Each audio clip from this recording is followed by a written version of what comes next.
নমস্কাৰ সুপ্ৰভাত জনাইছোঁ সকলোলৈকে। ঈশ্বৰৰ পুত্ৰৰ বাসস্থান জুবিন ক্ষেত্ৰলৈ গৈছিলোঁ। এগছি বন্তি জ্বলালোঁ আৰু প্ৰণাম কৰিলোঁ। এখন শ্মশান মন্দিৰলৈ পৰিৱৰ্তন হ'ল। এয়া চাগে বিশ্বতে বিৰল। এই বিৰল ব্যক্তিৰ জন্ম অসমত হৈছিল। তেখেতে অসমৰ উন্নতিৰ হকে কাম কৰিছিল। তেখেতক তিনিদিন এপাহি গন্ধপুষ্প অৰ্পণ কৰিলোঁ আৰু অলপমান জল অৰ্পণ কৰিলোঁ। ইমান শান্তি লাগে এই জুবিন ক্ষেত্ৰলৈ আহি। পৃথিৱীৰ সকলো মানুহ এই ক্ষেত্ৰলৈ এতিয়া আহিবলৈ ধৰিছে, কিয়নো তেখেত কেৱল সংগীতজ্ঞই নাছিল, তেখেত সুৰকাৰ গীতকাৰ সংগীতজ্ঞ আছিল হয়। তাৰ উপৰি তেখেত এজন মহান ভাল ব্যক্তি আছিল।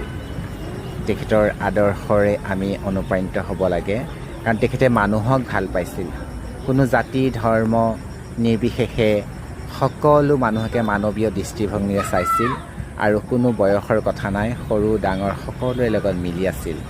এই মহান ব্যক্তিজনৰ মহান আদৰ্শ আমি ল'ব নোৱাৰোঁনে?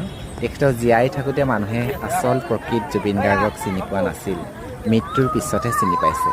গতিকে আমি জীয়াই থাকোঁতেও আচলতে ভাল মানুহক সন্মান কৰিব লাগে আৰু মানুহক চিনি পাব লাগে।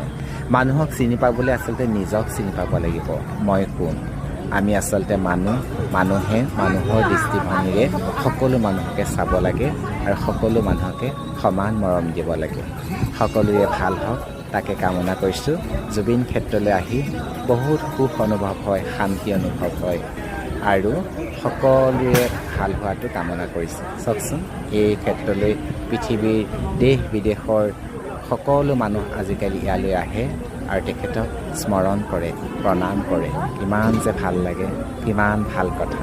সকলোৰে মংগল। জুবিন ক্ষেত্ৰলৈ আহিলোঁ। জুবিন ক্ষেত্ৰলৈ আহি ভাল লাগে, কেইবাবাৰো আহিছোঁ। প্ৰথম আৰম্ভণিতে সোমাই অকণমান আবেগে হেঁচা মাৰি ধৰিছিলে, পোকে খুন্দা মাৰি ধৰিছিলে। তথাপিতো আহিলে ইয়াত ভাল লাগি যায়। ইমান ধুনীয়া পৰিৱেশটো লাহে লাহে ধুনীয়া হৈ গৈ আছে।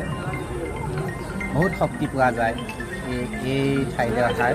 এইটোৱে প্ৰধান লক্ষ্য বা শক্তি, আৰু এই শক্তি অনুভৱ কৰা যায়। সেয়াই সকলো আহিব, সকলোৱে শক্তি পাব ভৱিষ্যতৰ কাৰণে কাম কৰিবৰ কাৰণে।